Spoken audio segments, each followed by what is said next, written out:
kita mulai. Bismillahirrahmanirrahim. Assalamualaikum warahmatullahi wabarakatuh. Alhamdulillahi rabbil alamin. In hadzal qur'ana yahdi lillati hiya aqwam. In hadzal qur'ana basira wa nadhira wa la tus'alu an ashabil jahim. Inna sanulki alayka qawlan sakila. Ashhadu an la ilaha illallah wa ashhadu anna Muhammadan abdu wa rasuluh la nabiyya ba'd.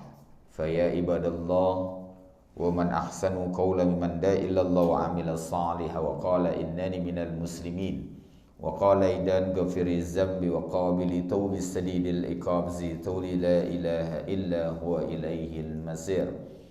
فنرى الحديث في كتاب الله الهدى محمد صلى الله عليه وسلم والسر الأمور محدثتها فإن كل محدثة بدعة وكل بدعة دلالة وكل دلالة في النار. Ya insyaallah mudah-mudahan senantiasa diberikan keberkahan oleh Allah Subhanahu wa taala, ketua beserta seluruh jajaran pengurus DKM. Wabil khusus kepada para jamaah sekalian yang hari ini hadir, mudah-mudahan senantiasa diberikan kesehatan, kesempatan dan kemudahan untuk senantiasa bisa beribadah kepada Allah Subhanahu wa taala. Al-awwal, kita panjatkan puji syukur kehadirat Allah Subhanahu wa taala yang telah mempertemukan kita semua. Salam dan salawat semoga tercurah kepada junjungan kita Nabi besar Muhammad sallallahu alaihi wasallam beserta keluarga, sahabat dan pengikutnya sampai akhir zaman. Masyarul muslimin rahimakumullah, beberapa bulan ke depan kita akan membahas tentang al-ibni syaitan. Kita akan berbicara tentang tipu daya anak-anak iblis. Serem banget ya, iblis aja punya anak. Kalau dalam kitab Talbisu Syaitan karya besar Ibnu Qayyim Al-Jauziyah disebutkan bahwa yang namanya iblis itu lidaihi khamsatu at-tafal, memiliki 5 anak. Kalau dalam kitab Bidayatul Hidayah karya besar Imam Ghazali, kata Imam Ghazali sesungguhnya iblis itu memiliki 9 keturunan. Ada 9. Dan kita akan membahas satu persatu anak-anak iblis dengan tipu dayanya. Berharap kepada Allah Subhanahu wa taala agar kita mampu menghindari dari setiap tipu daya yang datang kepada kita semua. Karena yang kita pahami sebagai orang yang beriman, alladzina yu'minuna bil ghaib, sebagai orang yang beriman, maka kita mempercayai apa-apa yang kemudian berkaitan dengan hal yang gaib, tidak melebihinya dan tidak menguranginya. Tidak melebihinya, tidak berlebihan di dalamnya agar kita kemudian tidak mengingkari atas apa yang Allah Subhanahu wa taala telah tetapkan. Tidak menguranginya agar kemudian kita agar tidak kehilangan ar-raza, perasaan harap kita kepada Allah Subhanahu wa taala, memohon pertolongan atas apa yang terjadi dalam kehidupan kita. Itu sebabnya kita percaya dengan sesuatu yang gaib. Kita percaya tentang surga dan neraka. Kita percaya dengan adanya sihir. Kita percaya dengan adanya jin. Agar kita kemudian meletakkan harapan kita cuma kepada Allah Subhanahu wa taala. Hari ini kita ingin berbicara yang pertama tentang anak iblis, al-ibni syaitan dasim. Tentang anak iblis yang pertama yang bernama Dasim. Itu sebabnya kata para ulama ditahrimkan bagi kamu memberi nama anak itu Dasim. Nggak boleh ngasih nama anak Dasim. Baik menggunakan kata awalun atau menggunakan kata akhirun. Nggak boleh menggunakan kata awalan atau menggunakan kata akhiran sebagai penambahnya. Contoh, ada orang yang menggunakan kata Dasim. Saya pernah tegur salah seorang murid ngaji saya di sebuah kantor pajak. Dia menggunakan namanya Muhammad Dasim. Maka saya harus tegur. Karena ini pelecehan atas nama Nabi. Maka saya tegur, saya ngomong berdua, siapa yang ngasih nama Dasim? Ayah. Maka saya harus katakan kamu harus ganti namanya. Jadi dalam Islam tidak ada istilah keberatan nama. Yang ada adalah salah menggunakan nama. Yang ada adalah salah menggunakan nama dalam secara maknawiyah atau yang diharamkan oleh para ulama. Tidak boleh menggunakan kata hazan, karena hazan itu artinya duka cita. Gantilah namamu dengan Farhan. Nama anak saya Hurriyah, pakai tasdid. Artinya bidadari. Kalau hanya Hurriyah, tidak ada tasdidnya, maka namanya artinya merdeka. Yang ada adalah salah nama. Dan dia menggunakan kata dasim, dan dasim adalah salah satu nama yang diharamkan untuk digunakan. Bahkan kalau kita menggunakan paspor, lantas kemudian nanti di Saudi, lantas dicek nama kita dasim, maka nama kita diminta untuk menggantinya. Nama paspornya. Itu dasim. Makanya nanti ada, kalau kata Imam Ghazali ada 9, berarti nama anak-anak kita nggak boleh menggunakan nama itu. Nggak boleh menggunakan nama Muhammad Dasim. Atau ada seseorang yang memberikan nama Dasimul Akbar. Oh, nama anak Pak Haji Akbar ya. Oh, udah pas itu.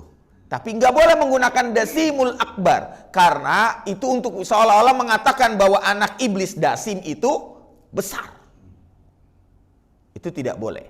Maka hati-hati. Kata dasim adalah kata yang tidak boleh kita gunakan untuk nama anak-anak kita atau cucu-cucu kita semua. Itu yang pertama. Dasim itu dikatakan oleh para ulama sebagai kemudian at-tofal mahbub, sebagai anak kesayangannya iblis. Itu dasim. Kenapa dikatakan sebagai anak kesayangan iblis? Sampai Rasulullah SAW berkata, hendaklah kamu berdoa dengan sebuah doa yang engkau berlindung kepada Allah Subhanahu wa Ta'ala dari godaan dasim. Bahkan sampai diajarkan sebuah doanya, Pak. A'udzubillahi minasyaitan dasimur rajim wa zundihi wa abnaihi. Sampai diajarkan doanya. Ya Allah, aku berlindung dari godaan setan dasim yang terkutuk dengan pengikutnya dan seluruh anak keturunan dasimnya. Jadi dasim punya anak keturunan? Ya. Dalam hadis riwayat Ibnu Hibban, yang namanya iblis itu memiliki 5 orang anak. Dan dari setiap orang anak itu lahir 10.000 keturunannya. Banyak ya Pak. Makanya yang namanya setan itu keturunannya banyak Pak.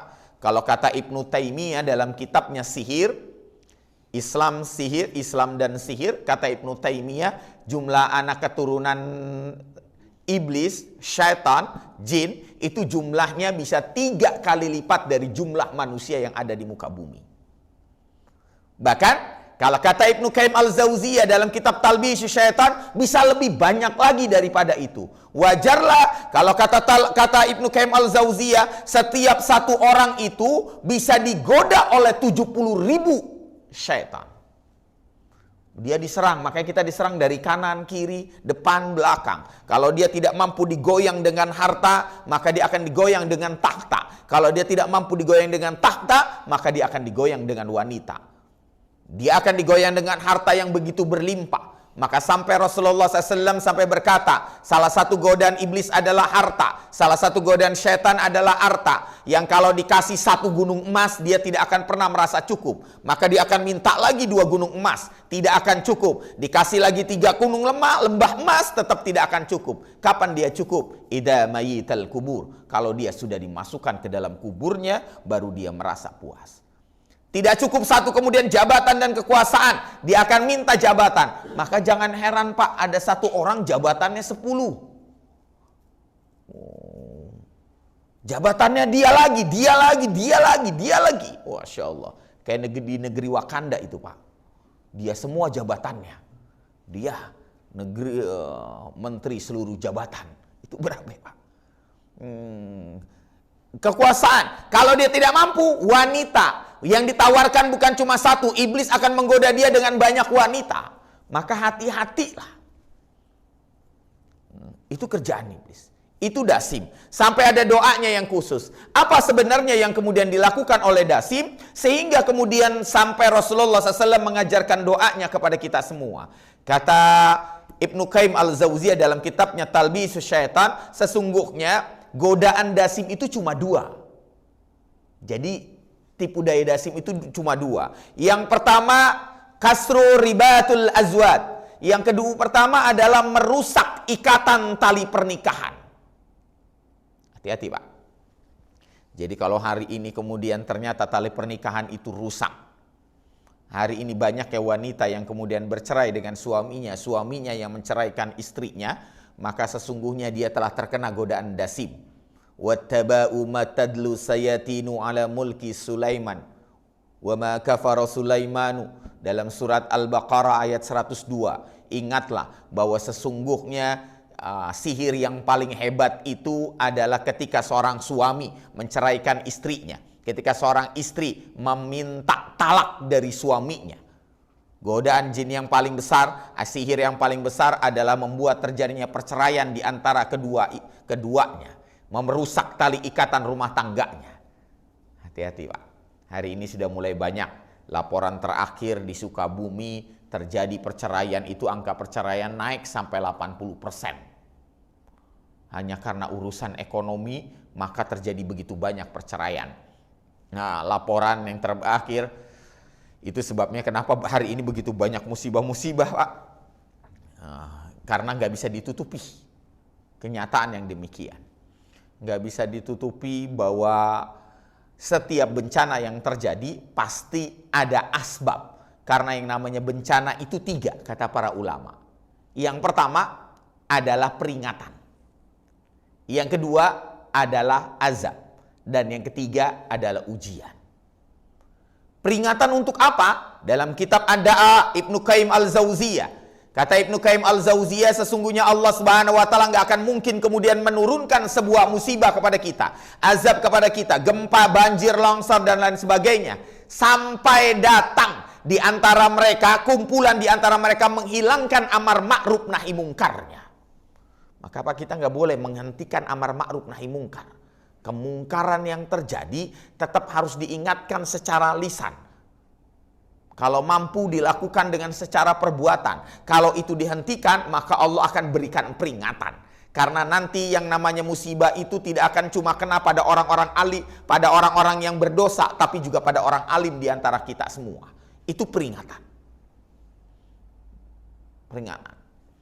Makanya jangan heran kalau ada seorang BMKG itu sampai berkata gempa yang terjadi di Cianjur itu cukup unik. Karena ada satu desa yang dihancurkan, ada desa yang tidak dihancurkan, ada satu desa yang dibuat rata sama Allah, tapi ada satu desa yang bahkan tidak tersentuh apapun, bahkan sebuah pohon, satu pohon pun tidak tersentuh. Padahal jarak mereka berdekatan satu sama lain. Yang bahkan kata BMKG harusnya gempa Cianjur itu sampai menghancurkan Bogor karena 10 km di atas permukaan laut. Sangat dekat dengan daratan, tetapi kenapa yang hancur cuma satu wilayah pada saat itu? Unik. Itu peringatan.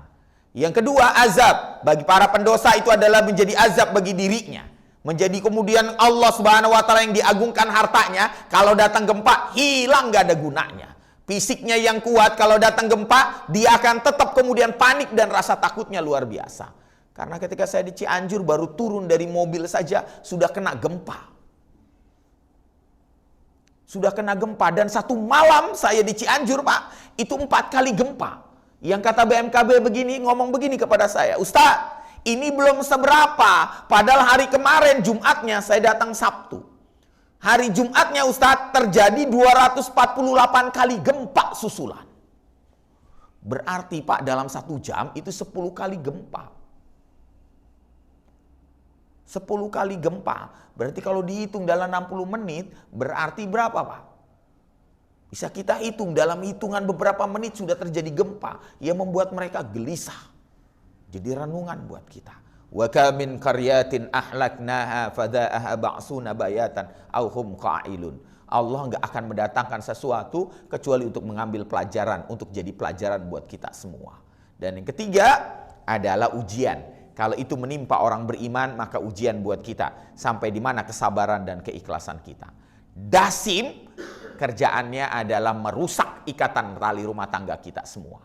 Makanya Pak, Itu sebabnya kenapa dalam Islam diminta kita diajarkan romantisme terhadap keluarga, terhadap istri. Jangan sampai kehilangan romantisme. Kata Ali bin Abi Thalib dalam Nahjul Balaghah, jangan pernah kehilangan seorang suami kepada istri romantismenya. Jangan pernah kehilangan istri kepada suami romantismenya. Karena itu adalah akar dari mempertahankan rumah tangga. Kalau sudah kehilangan romantismenya, maka sesungguhnya tanpa sadar kehilangan perasaan yang paling tinggi, perasaan cinta terhadap istri kepada suami, suami kepada istri, maka yang akan terjadi adalah rusaknya pernikahan. Bahkan Pak, Ali bin Abi Thalib saking romantisnya, kalau zikir itu diambil tangan istrinya. Tangan istrinya diambil dan tangan istrinya dijadikan tasbih buat dirinya. Subhanallah, subhanallah, subhanallah. Insyaallah. Kita begitu nggak Pak? Tangan istri yang diambil dijadikan biji tasbih buat kita. Jari-jarinya. Itu Ali bin Abi Thalib narik tangan istrinya dan dijadikan biji tasbih. Coba, kalau kita lagi kemudian sholat malam bersama istri kita, atau kita lagi kehilangan kesempatan sholat berjamaah di masjid, lantas kemudian kita akhirnya sholat berjamaah dengan istri kita, ambil tangan istri kita dan tangan ke istri kita jadikan butiran tasbih. Itu luar biasa. Kata Ali bin Abi Thalib, jangan biarkan kemudian kamu dalam 1 tahun, dalam 1 bulan, dalam 1 pekan, kamu kehilangan rihlah, rohiyah. Jangan sampai kamu kehilangan kemudian refreshing hati hatimu, keimananmu terhadap istrimu. Dengan cara apa? Pergilah berjalan bersama dirinya. Menghabiskan waktu dengan dirinya. Meskipun cuma 1 hari, meskipun cuma 1 jam bersama dengan istrimu. Jalan-jalan. Saya lihat Pak Haji jalan-jalan terus tuh sama istri. Tiap hari dia. Jangan kehilangan Pak. Jangan kehilangan. Karena nanti hilang. Makanya sampai Ali bin Abi Thalib sampai berkata, amarahmu kepada istrimu, amarahmu terhadap suamimu, maka sesungguhnya telah menghancurkan asluhal hub, akar cinta dari dalam hatinya. Dan itu adalah cikal bakal yang akan kemudian terjadinya perceraian di antara kita semua. Jadi kalau setiap kali marah Pak, akar cinta itu tercabut. Dan itu kerjaan dasim. Kerjaan dasim Pak. Yang ngebisikin ke telinga kita. Yang membuat seorang istri tidak bau kemudian melayani suaminya. Yang membuat seorang suami kehilangan gairah terhadap istrinya.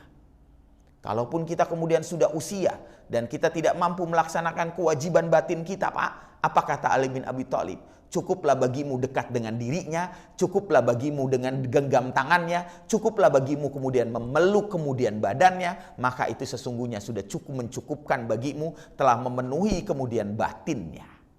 Jadi Pak, kalau kita sudah tidak mampu melaksanakan kewajiban batin, cukup kita genggam tangannya saja Pak. Bahkan kata Ali bin Abi Thalib, taruh di pipi kita. Taruh ini di pipi. Masya Allah, romantis banget ya Pak. Kita begitu nggak Pak? Mudah-mudahan gitu Pak. Kita kan udah usia nih ya Pak ya. Kadang-kadang kemampuan kita sudah mulai lemah. Secara batiniah. Kita sudah mulai lemah. Maka cukuplah bagi kita deketin saja Pak. Cukup pegang tangannya, taruh di pipinya. Ngapa lu megang tangan gue taruh di pipi? Gua kangen banget sama lu. Masya Allah Pak. Istri digituin Pak, hidungnya melas. Sayang banget. Atau kata Ali bin Abi Thalib, jika tidak taruh di dada kita. Ambil tangannya taruh begitu Pak. Masya Allah. Itu enak banget. Alladzi yaghfirullahu fi zunubikum. Ingatlah tangan istrimu yang engkau genggam. Istrimu menggenggam tanganmu. Alladzi yaghfirullahu fi zunubikum. Maka sesungguhnya telah luruh dosa-dosa di antara keduanya. Masya Allah Pak. Cuma dipegang doang itu Pak. Cuma dipegang doang tuh. Cuma dipegang. Makanya wajarlah Pak, dasim itu menghancurkan romantisme. Dan kalau kita sudah kehilangan romantisme, selesai. Makanya kata Ali bin Abi Thalib, kalau engkau pergi bersama suamimu, kalau engkau pergi bersama istrimu, jangan biarkan tangannya terlepas dari tanganmu. Karena kalau dia terlepas dari tanganmu, maka berapa banyak orang-orang yang akan menggodanya. Menggoda dirimu sebagai suami, dan menggoda kemudian istrimu sebagai. Itu jangan, jadi kalau keluar Pak, jangan dilepas tangannya. Ya Allah, kita suka ngelepas tuh Pak. Genggam aja Pak. Oh, Saya kalau ngelihat di media sosial kakek nenek yang kemudian berdua, lu kayaknya iri banget. Karena kita tua belum tentu sampai begitu tuh Pak. Kadang-kadang kita jauhan. Dan yang menyedihkan Pak, ada seorang pasien datang kepada saya usianya 76. Pak Haji berapa Pak Haji? 75. Wah udah beda setahun nih. Masih muda tuh. Kalau Pak Haji ditanya, ya jawabnya 57 Pak Haji. 76 Pak, datang seorang pasien kepada saya, dia mau cerai dengan istrinya yang telah melahirkan 5 orang anak untuknya. Mau cerai dengan istrinya. Hanya karena dia tidak tahan, istrinya marah-marah. Padahal setelah saya kemudian dia bercerita, istrinya itu kelihatannya sudah jatang pikunnya. Sehingga emosinya meledak-ledak terus. Yang kalau dia pulang Pak, kalau istrinya akhirnya tinggal bersama dengan anaknya yang pertama. Tapi dia sesekali pulang ke rumah menemui suaminya. Yang dia ambil kemudian keran, dia siramin semua halaman Pak. Halamannya bukan cuma halaman Pak, tapi dalamnya lantas dia ngepel. Orang mengepel, kain pelnya dicelupin, dia di kerannya Pak, langsung pakai itu.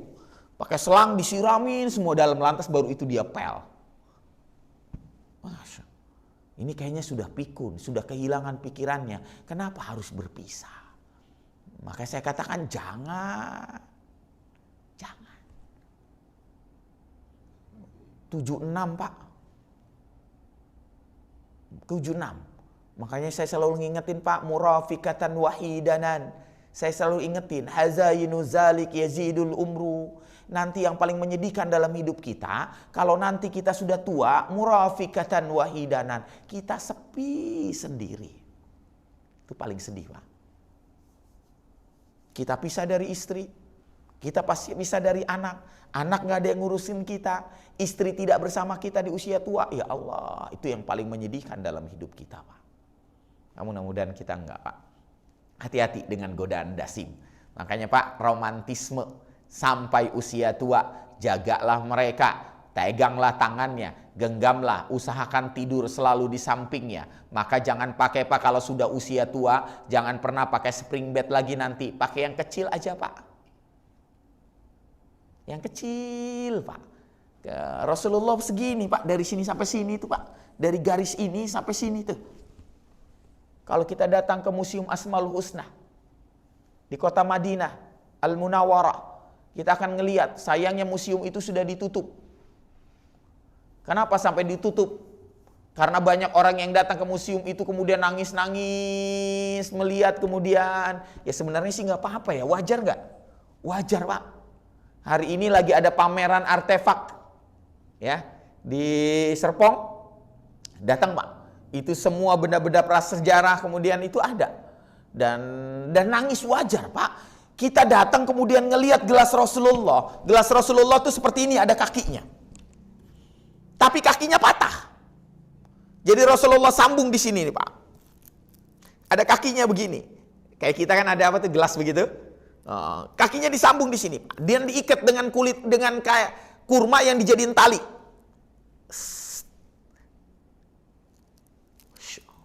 Itu gelasnya Rasulullah Pak. Dan gelas itu kita ngelihat begitu nangis, dan Rasulullah minum pakai gelas itu terus Pak. Kalau di rumah Rasulullah minum pakai gelas itu terus. Jadi sampai disanggah begitu. Dan itu minum berdua dengan istrinya. Makanya saya selalu ngingetin, saya selalu ingat dengan pesan dari guru saya, kalau nanti sudah tua jangan biarkan gelasmu satu-satu dengan istrimu. Jangan biarkan piringmu kalau makan satu-satu. Tapi biarkan kalau nanti kita sudah usia, gelas kita satu berdua dengan istri kita. Piring kita satu berdua dengan istri kita. Masya Allah. Kita sekarang masih satu-satu, apa udah gabung Pak? Kita mau makannya satu, kalau sama teman-teman doang nampan. Kalau lagi touring, giliran sama istri mau masing-masing. Istri makan di kamar, kita di ruang tamu. Mudah-mudahan enggak Pak. Dasim itu akan menyerang bukan cuma saat masih muda, tapi saat masih sudah tua, dia akan tetap menyerang. Karena target dia gimana pernikahan ini selesai. Cerai. Maka sesuatu yang dibenci oleh Allah Subhanahu wa taala adalah perceraian. Maka berusaha Pak bertahan dengan sebisa mungkin. Lembutin, ngalahlah kita semua. Karena nanti permintaan orang-orang beriman di antara kita tetap sama. Wa azwazihim, di mana istri saya? Di mana? Itu yang pertama. Yang kedua, apa tugas dasim yang kedua? Tugas yang dasim yang kedua adalah tadmirus salam. Tugas dasim yang kedua adalah membuat perpecahan di antara kita semua. Nggak suka perdamaian. Ini sebenarnya kita nih tanpa sadar sudah mulai banyak Pak kena dasim, cuma kagak sadar. Karena yang dilakukan dasim, kata Ibnu Qayyim al-Jauziyah dalam Talbisus Syaitan, adalah tarkanu salamatus sadr. Yang pertama dihilangkan adalah tarkanun, menghilangkan salamatus sadr, kelapangan dada untuk bersabar terhadap perbedaan-perbedaan di antara kita semua. Ini kita sekarang Pak gara-gara berbeda berantem mulu nih Pak. Betul? Berapa ini Pak? Mulai dari kemudian kehidupan bertetangga kita kemudian itu kerjaan dasim. Kerjaan dasim itu membuat antar kemudian satu sama tetangga lainnya berantem. Sehingga membiarkan mereka kemudian tidak pernah mengucapkan maaf dan tidak mau saling memaafkan lebih dari 3 harinya. Padahal orang yang kemudian tidak mau memberi maaf atau tidak mau saling memaafkan dalam 3 hari, Allah Subhanahu wa taala menghitung setelah itu setiap harinya sebagai dosa yang besar. Ya Pak, kalau ada kemudian tetangga kita rasanya sungkan dan lain sebagainya, anterin makanan sama dia. Rasulullah sudah ngajarin yang paling sederhana, anterin makanan. Karena kita minta maaf bukan untuk kemudian menjatuhkan harga diri kita. Kita minta maaf bukan untuk kemudian membanggakan dirinya, menganggap diri kita salah. Tapi kita minta maaf karena kita ingin selamat pada kehidupan akhirat untuk kebaikan kita sendiri. Maka memaafkan orang lain atau meminta maaf itu sebenarnya bukan buat dia, tapi untuk diri kita sendiri. Maka wajarlah kalau kata Imam Ghazali, tazkiyatun nafs, sholat khusyuk tidak mungkin Anda bisa dapatkan sampai Anda mampu membersihkan akar-akar yang bisa membuat Anda bersih hatinya. Apa yang kemudian bisa kemudian membuat hati itu bersih? Salah satunya adalah belajar untuk memaafkan. Wal afina anin nas. Maafin. Kunci yang paling mendasar. Maka Pak, antar tetangga hati-hati. Itu sebabnya kita pentingnya untuk saling memaafkan satu sama lain, antar tetangga dan lain sebagainya. Makanya Pak, dalam Islam sudah diajarkan dan diingatkan kepada kita, sampai kalau kita masak makanan aja kuahnya dibanyakin. Tapi padahal sebenarnya bukan itu doang Pak. Kalau kata Ibnu Qayyim al-Jauziyah, kalau kita makan sama minum gak boleh dijadiin satu Pak. Ini harusnya kita begini nih biasa. Tapi kita kagak biasa, kalau makan pasti. Betul ya? Padahal makan dan minum itu harus dipisahkan Pak. Ibnu Qayyim al-Jauziyah dalam kitabnya Tibun Nabawi, orang yang makan sambil minum, minum sambil makan, maka sesungguhnya dia pasti akan kena sakit lambung, GERD. Jadi kalau mau minum setengah jam setelah dia makan baru minum. Kita bisa nggak begitu Pak? Kagak bisa Pak. Kagak bisa. Sekarang saya sudah mulai coba itu Pak. Jadi makan, jadi kalau mau menyentuh air tidak banyak, cuma membasahi bibir. Tapi sudah mulai biasain, kalau saya makan harus ada sayur. Karena kalau sayur itulah yang menjadi minumnya Pak. Makanya kenapa Rasulullah SAW nyuruh kalau masak sayur dibanyakin apanya Pak? Kuahnya. Bukan cuma sekedar untuk berbagi. Ternyata kuah itu adalah minuman buat kita. Nanti kalau sudah setengah jam baru kita minum. Maka orang yang melakukan demikian tidak akan pernah kena sakit lambung. Yang membuat kita kena sakit lambung Pak, makan minum. Apalagi kalau udah pedes. Waduh, baksonya cuma makan 2 biji, teh manis sampai 3 gelas. Sakit nggak kita Pak? Sakit. Pasti sakit. Walaupun kita baca lafaz basmalah, tapi kita akan tetap sakit karena kita tidak mengikuti kaidah sunnah yang sesungguhnya. Maka mulai, cuma kadang-kadang kita makan gak ada kuah ya Pak, seret. Makan KFC itu seret Pak, gak ada kuahnya. Makan McD itu seret, gak ada kuahnya. Maka yang paling enak ya udah masakan istri kita yang pakai ada sayurnya, ada kuahnya. Makanya orang tua dulu Pak kalau masak sayur asem, rame gak Pak? Rame. Ada jengkol mudanya, ada kacangnya, udah kayak sampah tuh Pak. Walau mah. Kenapa? Karena sayuran itu jadi minuman buat kita. Ya kalau sekarang sih sayur asem bening semua ya Pak Haji ya. Bening udah kayak kobokan. Lah cuma labu doang. Ya. Sekarang kenikmatannya sudah ini. Maka Pak, mulai berhati-hati untuk hal itu. Itu kaidah sunnah. Apa dasim-dasim Pak? Kerjaannya memecah belah, tadmirul salam. Maka itu sebabnya hati-hati dengan persoalan hilafiyah di antara kita semua. Kita nih sebenarnya terkena jebakan dasim. Makanya dasim itu dijuluki, sampai dijuluki kemudian sebagai anak kesayangannya iblis.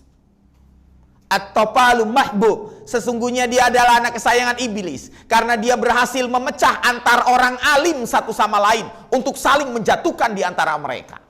Berhasil nggak Pak? Berhasil Pak. Orang alim ini akan menyalahkan alim yang ini. Alim yang ini akan menyalahkan alim yang ini. Sehingga mereka tidak mampu berlapang dada satu sama lain. Dan hari ini sudah terjadi. Wajarlah kalau Rasulullah SAW sampai berkata, min asrati sa'ah la takumus saha hatta ta'tatila pi'atani adimatani wa da'wahuma wahidatun. Muqatilatun azimatun wa da'wahuma wahidatun. Kiamat tidak mungkin terjadi sampai bertemunya dua kelompok yang besar. Lantas mereka saling berperang. Wa da'wahuma wahidatun. Tapi sedihnya Pak, di antara mereka Islamnya sama, ibadahnya sama, Qurannya sama, nabinya sama, tapi mereka saling berperang satu sama lain hanya gara-gara persoalan-persoalan hilafiyah di antara kita semua. Sudah kejadian? Jadian Pak. Makanya kita salamatus sadar, berlapang dada. Mau pakai kunut atau tidak kunut, berlapang dada. Mau pakai kemudian zikir sebelum setelah sholat, berlapang dada. Mau nanti kemudian yang mengadakan zikrul maut, yang tidak mengadakan zikrul maut, berlapang dada. Berusaha untuk berlapang dada. Tapi kalau sudah saling menjatuhkan, selesai Pak. Selesai. Saya sudah terlalu banyak melihat media sosial yang saling menjatuhkan sama-sama satu sama lain Pak. Sepintas kelihatannya itu ilmu, padahal itu sesungguhnya adalah jebakan dasim untuk menghancurkan satu sama lain umat Islam, memecah belah, menganggap kemudian ini musuh dan lain sebagainya, menganggap kelompok lain sesat dan dirinya yang benar, terus begitu Pak. Dari dulu kita ribut nanya Allah itu ada di mana? Nanyanya ributnya itu terus Pak. Ya Allah, dari dulu kita ribut bahwa kemudian ayah ibu Nabi ada di mana? Kita ribut begitu terus. Kita dari dulu ribut kemudian tentang kunut dan lain sebagainya. Masya Allah. Ini menyedihkan buat kita karena pada dasarnya nanti kan jebakan dasim akan datang pada kita semua. Itu sebabnya Pak, berlapang dadang saja dengan perbedaan. Berlapang dada. Berlapang dada. Karena nanti Pak, akhirnya wajarlah kalau kata Imam Ghazali, berlapang dadalah terhadap saudaramu. Karena kalau engkau mati yang ngurusin saudaramu. Betul. Yang ngurusin saudara kita Pak. Yang ngurusin, saya sudah berulang kali ngurusin jenazah. Yang ngurusin jenazah Pak, akhirnya Pak, yang ngurusin saudaranya. Kadang yang ngurusin jenazah adalah orang yang pernah dia benci di saat waktu masih hidup. Ya Allah, yang ngurusin jenazah ternyata orang yang paling dibenci saat masih hidup.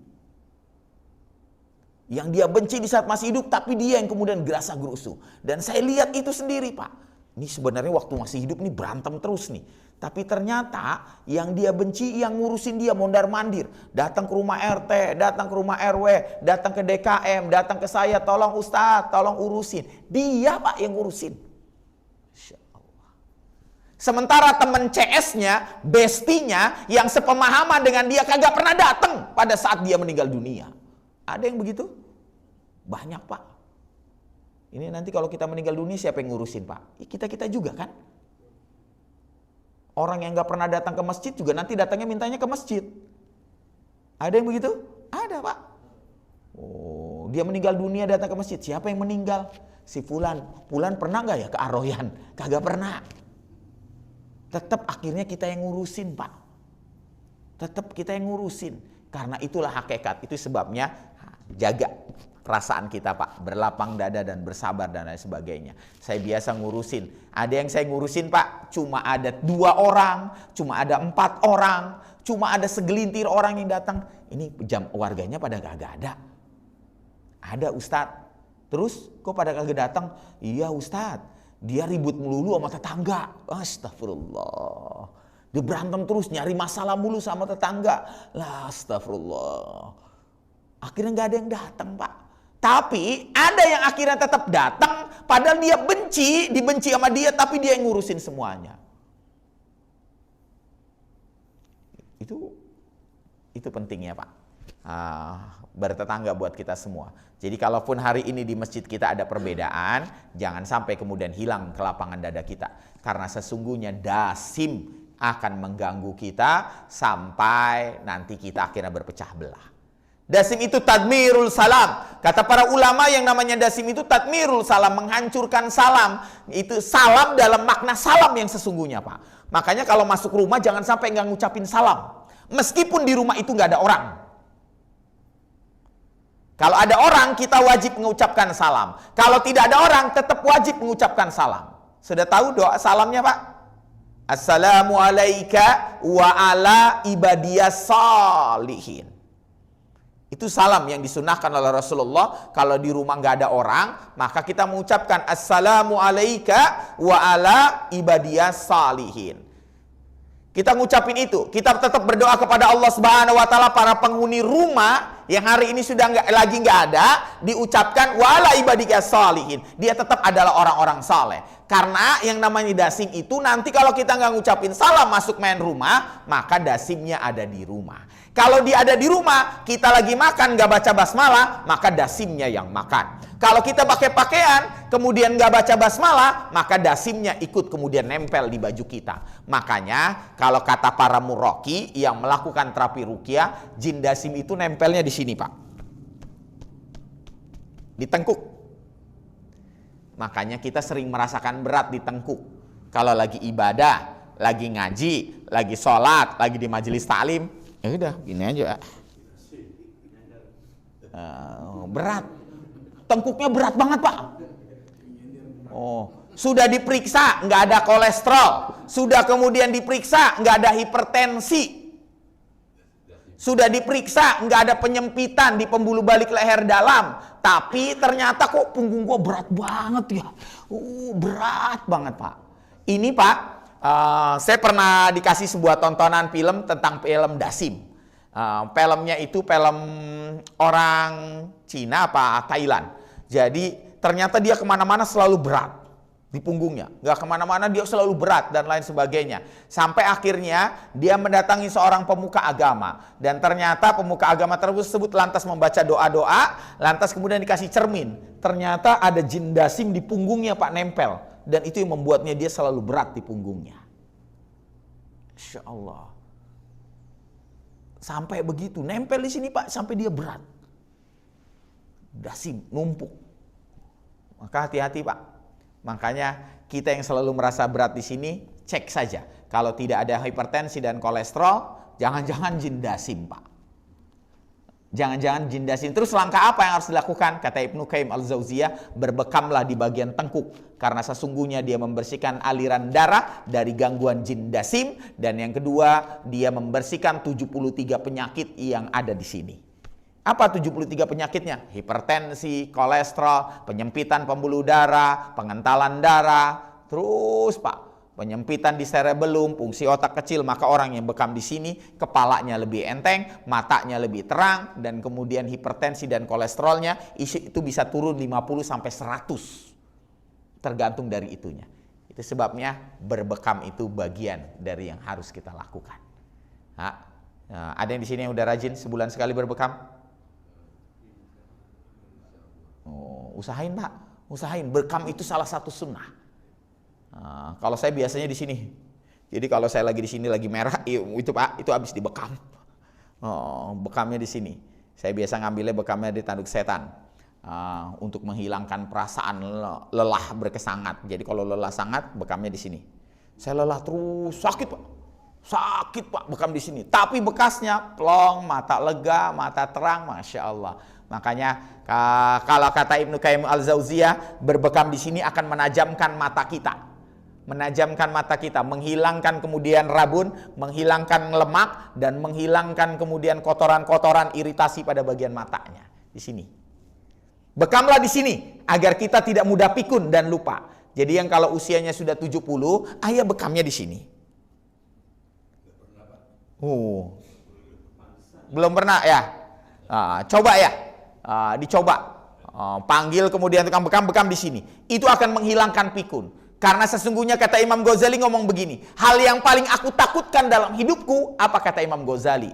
Kalau nanti kemudian hilang ilmuku, kalau nanti kemudian hilang kemudian semangat ibadahku, kalau nanti hilang keinginanku untuk ibadah, maka aku itu adalah hal yang paling kutakutkan. Apa itu Imam Ghazali? Kata Imam Ghazali, pikun. Itu yang paling kita takutkan, Pak. Karena kalau sudah pikun kita hilang, Pak, semuanya. Ini siapa? Ini rumah siapa? Hah?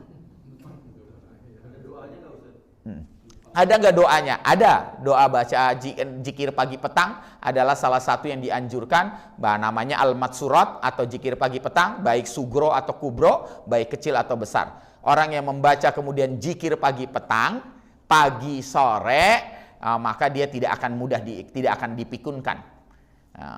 Karena akhirnya pikun itu tentang amaliyah. Jadi berusahalah untuk kemudian menjaga itu.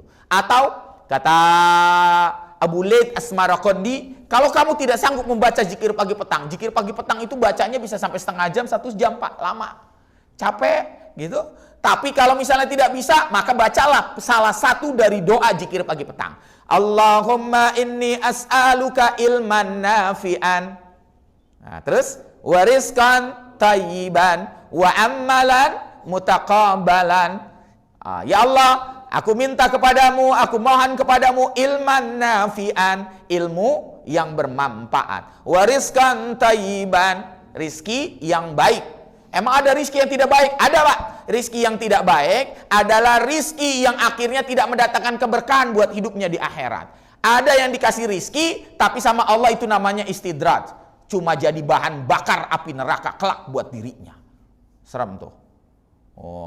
Wa amalan mutaqabbalan, dan amalan yang kemudian bermanfaat buat kita kehidupan akhirat. Cukup baca itu, kata Syekh Abu Laith Asmaraqandi, setiap pagi habis sholat subuh sama habis sholat maghrib atau habis sholat asar. Siapa yang membacanya, kalau habis sholat subuh dia baca itu, maka Allah hilangkan pikunnya sampai subuh, sampai maghrib. Kalau dia baca maghrib, maka Allah hilangkan pikunnya sampai subuh. Jadi kalau dia baca terus setiap hari, maka pikunnya nggak akan pernah datang. Itu amalan yang salah satu disunahkan, Pak. Ya, bacaan itu. Kadang kalau saya suka, saya pakai MP3 itu boleh, Ustaz? Boleh, pakai MP3 sambil kita ngikutin ya. Sambil kita ngikutin, sambil kita menghafal, nggak ada masalah. Kita pakai MP3. Dengar doang. Sebisa mungkin kita ikutin, karena nanti jadi habits, jadi kebiasaan buat kita. Jadi kita setel, kita ngikutin tuh, di setel di rumah sambil kita ngikutin. Meskipun bisa jadi tidak semuanya bisa kita ikutin, tapi paling tidak itu jadi habit. Karena kebiasaan yang baik mendengarkan murattal akan menguatkan tetap ingatan hafalan kita. Ini jadi motivasi. Saya punya seorang kawan hari ini usianya 78 tahun. Dia menghafal Quran itu dari usia 68 tahun, total udah 10 tahun. Dan sekarang dia sudah hafal 23 juz. Luar biasa, Pak. Orang tua ngapalin 10 tahun dan sekarang 23. Makanya bohong kalau ada yang, Pak, nggak benar kalau ada yang berkata kalau udah makin tua otak gua udah makin susah untuk menghafal. Karena Allah, Pak, yang mengatur kuatannya. Dia sampai hafal, Pak, Masya Allah. Jadi kalau saya lagi ngajar dan dia ada, setiap kemudian ayat yang kemudian saya baca dari Al-Quran, dia hafal, Pak. Dia lebih banyak hafalannya dari saya. Itu luar biasa, Pak, padahal usianya 78. Maka rasanya kita jadi malu sendiri dengan diri kita sendiri. Makanya mungkin di sini ada program kali ya, ada undang salah satu ustadz yang tugasnya, Pak, bantuin kita menghafal Quran.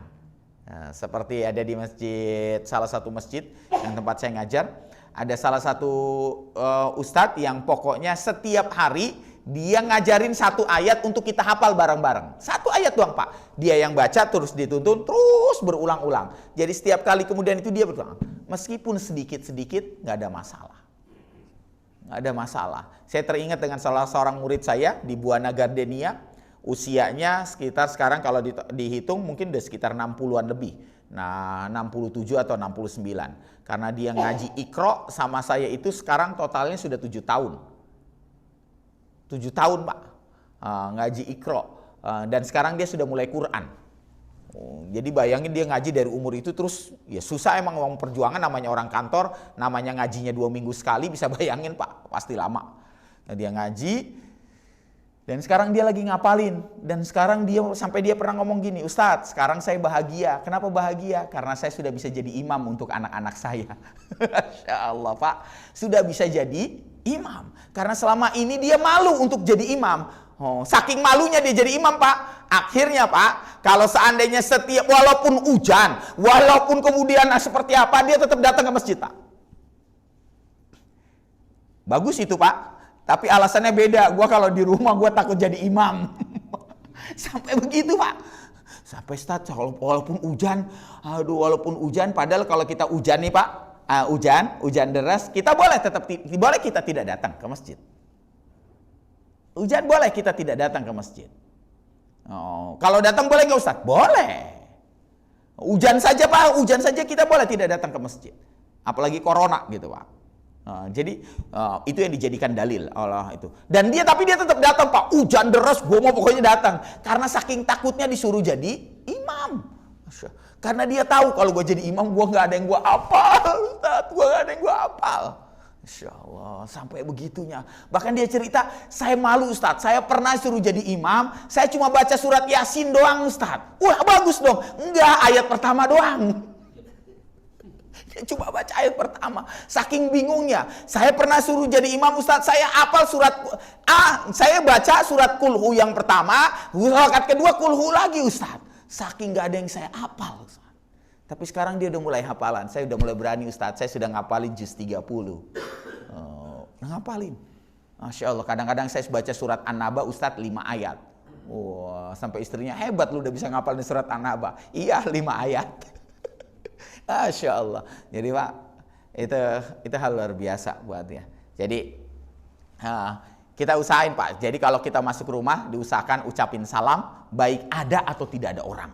Wajib bagi kita tetap mengucapkan salam. Itu keselamatan. Baca basmalah dalam setiap aktivitas. Maka dalam Islam Pak, nggak ada satupun yang tidak ada doanya. Semua ada doanya. Semua Ustadz, kalau seandainya kemudian saya ternyata terlupa pada saat lagi makan, ada doanya.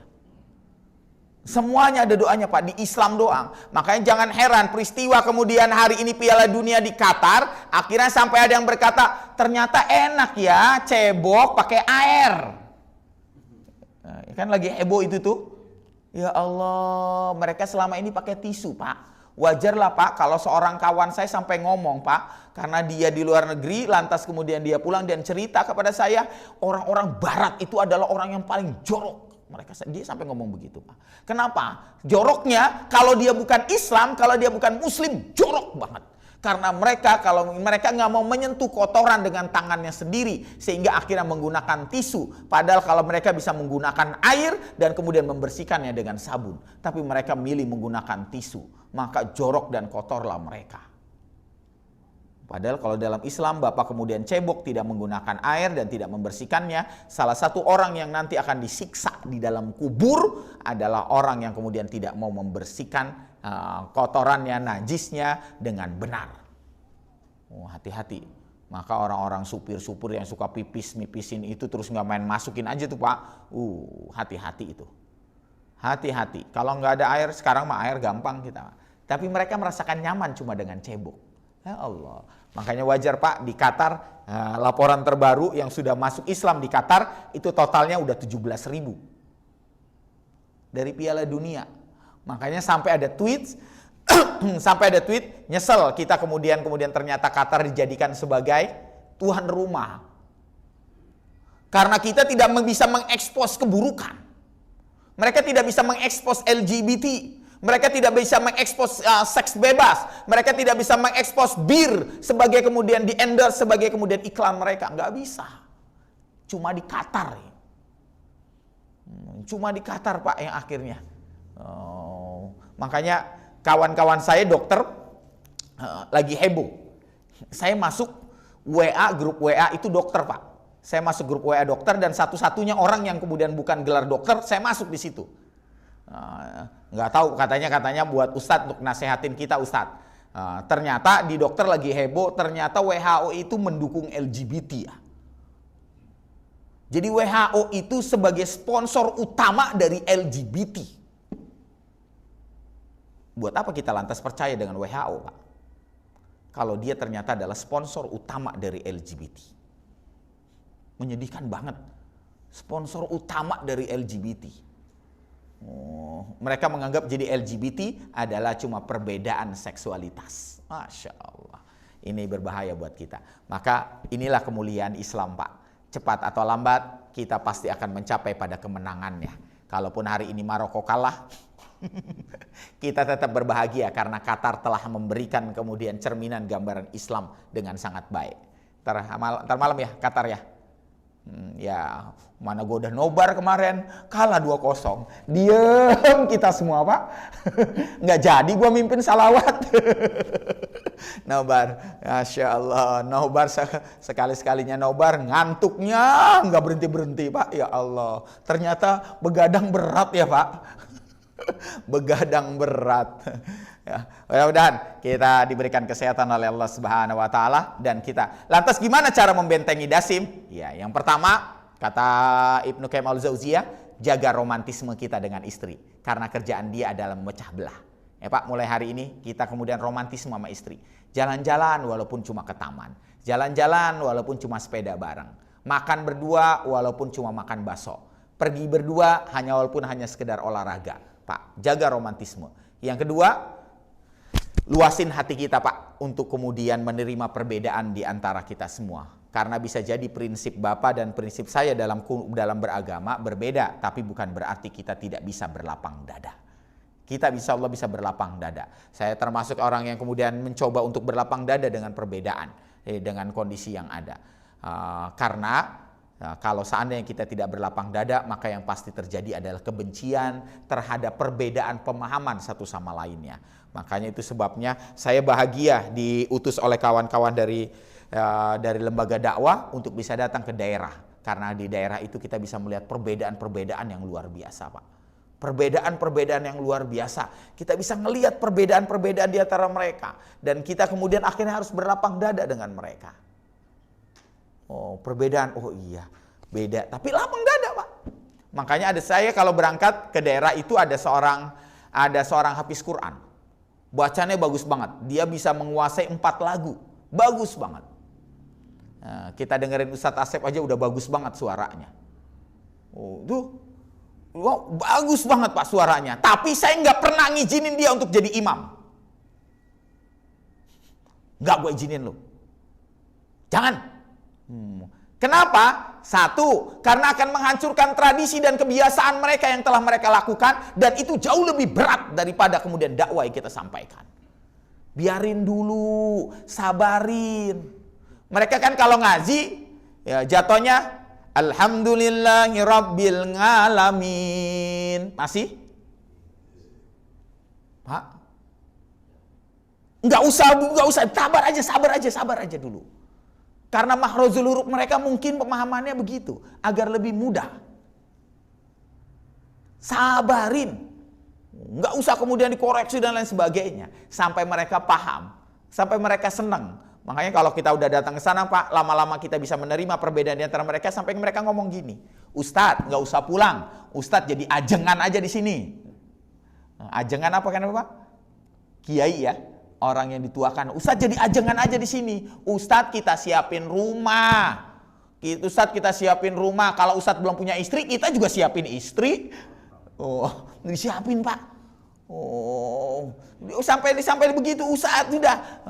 Kalau mereka sudah senang begitu Pak. Makanya kalau saya ke daerah, setiap ada kemudian acara kegiatan apapun yang kecil-kecil itu sampai saya suruh datang. Ustadz ada kawinan di sini, Ustadz nanti ceramah ya. Oh, semuanya Pak. Ustadz ini ada Jumat, Ustadz diminta untuk khotib di sini ya, Oh, padahal udah ada ustadznya, tapi ustadz yang ngomong biarin itu ajengan kita dari daerah.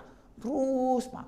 Itu karena kita menghormati perbedaan dari mereka. Berlapang dada sampai nanti mereka paham, mulai dilurusin dikit.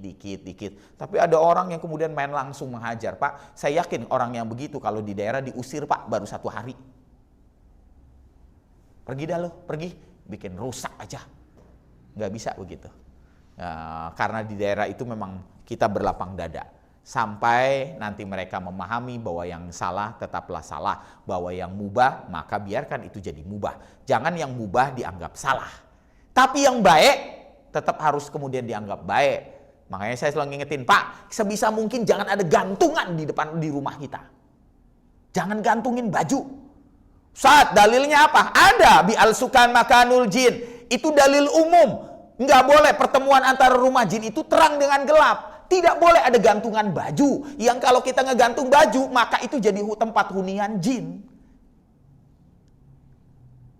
Makanya di daerah nggak pernah, Pak, ada rumah yang di dalamnya ada gantungan baju. Yang sampai saya buang air, Pak, kamar mandi dengan WC itu terpisah. Dan kalau di WC saya buang airnya bingung, Pak, gantongin celananya, gantunginnya. Akhirnya di sini nih, Pak, celana dalamnya Ustadz dikantongin. Ribet banget, Pak. Ya Allah, ini gak ada gantungan. Tapi benar nggak? Benar, Pak. Itu kitab Ta'lim Muta'alim Imam Zarnuzi. Benar, itu benar. Kita yang salah tapi kita ngotot merasa benar. Makanya sebaik-baiknya baju kalau kita nggak itu dilipat, Pak, taruh. Habis itu baru ditaruh. Jadi gantungan itu, Pak, hanya untuk naruh misalnya sesuatu, jam tangan gitu, tapi tidak untuk baju. Kita di rumah ada gantungan baju semua? Digantung? Di dalam lemari boleh, karena tertutup. Di luar lemari yang nggak boleh. Di luar lemari. Dan saya sudah mulai biasain satu keluarga tuh udah nggak boleh ada gantungan baju di atas, semuanya dilipat. Masya Allah, saya jadi belajar, oh begitu, Pak. Dan itu baik, dan itu terlupakan oleh saya sendiri, Pak. Saya baca kitab Ta'lim Muta'alim, saya punya kitab Ta'lim Muta'alim, tapi emang, Pak, terlupakan. Nah, coba Bapak nanti gantung, jangan ada gantungan di rumah kita. Tapi emang ribet, Pak. Apalagi kalau di kamar mandi, ribet banget. Barangkali itu yang bisa saya sampaikan. Kurang lebih yang mohon maaf. Ada pertanyaan? Ya. Tadi kan kata Ustaz, setiap manusia itu digoda dengan 70.000. Ya. Kalau dalam hadis. Ya. Betapa super Beratnya ya. kita tuh super berarti Ya. kan? Sampai digoda sampai ribuan puluhan ribu. Nah itu ada doa nggak sih? Saya pernah baca itu kalau dengan misalnya doa masuk kamar mandi nih, Allah Ya. ini Ya. itu artinya setan-setan itu ditutup mata. Iya. Iya. Kuncinya cuma di doa. Kenapa disebut ruqyah syariah? Ruqyah itu artinya secara bahasa ruqa. Ar-ruqa artinya doa, mantra, jampi-jampi. Jadi doa. Maka setiap kali kita berdoa, maka hilanglah tuh, Pak, godaannya. Hilanglah gangguannya, hilanglah. Dan kita diminta untuk berdoa. Dan cuma Islam, Pak, yang ngumpulin begitu banyak doa-doa dalam setiap aktivitas untuk nyingkirin jin yang jumlahnya begitu banyak. Bahkan ketika sama istri campur, kita baca doanya. Kalau yang detil, buka bajunya ada doanya. Menciumnya ada doanya. Kita baca nggak? Apa langsung aja? Langsung. Bismillah aja ya? Oh. Udah selesai, Pak. Setelah dikeluarkan, itu ada doanya. Ada doanya, Pak. Ya Allah. Pertama kali, Pak, saya dengan istri itu, Pak, itu doa saya udah nyodorin. Ini doanya ya, Mi. Sodorin. Banyak amat ini doa, ribetnya. Bismillah aja nggak bisa, Bi? Bisa. Bisa. Baca doa. Minimal, kata Abu Laith Asmaraqandi dalam Tanbihul Ghafilin, baca 2 doa. Doa saat mulai dan doa saat selesai. Doa saat selesainya, wa inni u'izuha bika wa zuriyataha minasyaitonir rajim. Udah selesai nih, Allah, tolong kasih keturunan yang baik dan lindungi dari setan-setan. Masya Allah. Minimal itu. Kalau enggak pertama kalinya doang, boleh Ustaz? Boleh lah. Bismillah, hamdalah. Udah selesai, Pak. Kadang-kadang ada yang lupa baca hamdalahnya, Pak. Ya, minimal itu, Pak. Kita ini memang diserbu sama jin supaya narik mereka sebanyak-banyaknya, Pak. Tapi Allah sayang banget sama kita, Pak. Kalau nanti kemudian ternyata amalan kita di penghujung gagal selama tidak melakukan 3 dosa besar, kemusyrikan, durhaka sama orang tua, dan kemudian berdusta atas nama Rasulullah Sallallahu Alaihi Wasallam, menjual ayat-ayat demi kekuasaan harta dunia dan lain sebagainya, maka sesungguhnya kita masih bisa diselamatkan oleh saudara-saudara kita untuk bisa masuk surganya Allah Subhanahu Wa Taala. Maka saya selalu ngingetin Pak, orang masuk surga dari 1000 orang min kuli alpin cuma 1 yang masuk dengan amalnya sendiri. 999 orang itu masuk ke dalam neraka. Dan nanti 999 orang itu akan masuk surga karena diselamatkan anaknya, istrinya, saudara-saudaranya. Maka Pak, kalau nanti kita tidak bisa masuk dengan amal kita sendiri, mudah-mudahan kita termasuk yang akan diselamatkan oleh anak kita, istri, dan saudara-saudara kita. Barangkali itu yang bisa saya sampaikan. Kurang lebihnya mohon maaf. Kita tutup sama-sama dengan baca doa penutup majelis. Subhanaka Allahumma wa bihamdika asyhadu an la ilaha illa anta astaghfiruka wa atubu ilaik. Dan bacaan hamdalah alhamdulillahirabbil alamin. Jangan lupa untuk salat Isra 2 rakaat agar kita mendapatkan fadilah kebaikannya. Billahi bisabil haq. Assalamualaikum warahmatullahi wabarakatuh.